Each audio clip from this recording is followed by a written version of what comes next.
د افغانستان د باغونو پلازمینه د کابل ولایت د پغمان ولسوالۍ چې د خپلو ښایسته باغونو او شنو درو له کبله د افغانستان د باغونو پلازمینه هم بلل کیږي، په دې وروستیو کې د سیلانیانو ورتګ زیات شوی دی او هره ورځ سلګونه کسان له دې ولسوالۍ څخه لیدنه کوي.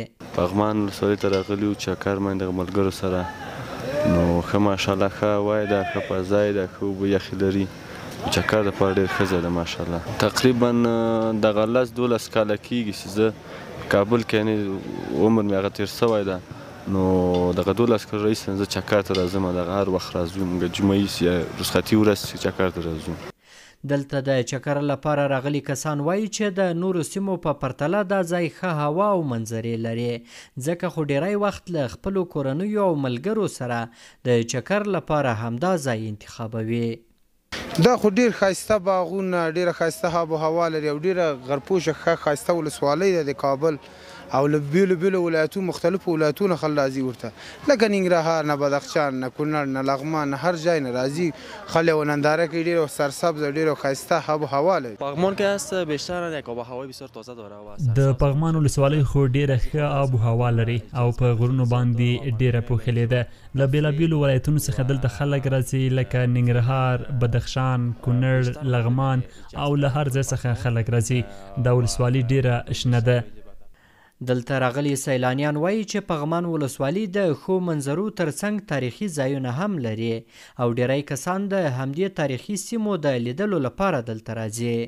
والا تر چې پغمان خو از زمان پغمان ولسوالۍ خو ډیر پخوانی تاریخ لري او دا د پاچا امان الله خان او داود خان په وخت کې دا ولسوالي د افغانستان یو مهمه سیمه وه. بیا وروسته د جګړو له کبله ډیره ویجاړه شوه، خو اوس د نوي حکومت په راتلو سره یو ځل بیا د خلکو پام وراوښتی او ډیری خلک دلته راځي. دلته راغلي سیلانیان غوښتنه کوي چې دوی ته دې لا ډېرې اسانتیاوې برابرې شي او دغه راز په دې ولسوالۍ کې د تاریخي او تفریحي سیمو ته ځانګړې پاملرنه وشي. والله ما غوښتنه خو اسلامي امارات نه دا د څنګه په افغانستان کې امنیت برقرار کړی ده او نور پرمختګ پروژې په لاره اچولي. غواړم چې دغه پارکو ته هم ډېره توجه وکړي، په دې خاطر باندې پارکو باندې یو مملکت ښایسته ښکارېږي او خصوصا د پغمان په منطقه کې دغه عمومي باغ څه ده، په دې کې باید د کرکټ، د والیبال، د فوټبال، د پهلوانۍ د هر رشتو لپاره یو جمنازیم جوړ کړي، سرلوڅی داسې منطقه جوړه کړي چې هغې کې خلک ورزش وکړي، چوکیګانې کېږي، لږ نظافت ته توجه وکړي. د پغمان ولسوالۍ د کابل ولایت د نورو سیمو په پرتله شنه ده، زیات شمیر مثمرې ونې لري او دغه راز د کابل ښار لویدیځ لور ته د هندوکش غرونو په لمن کې پرته ده.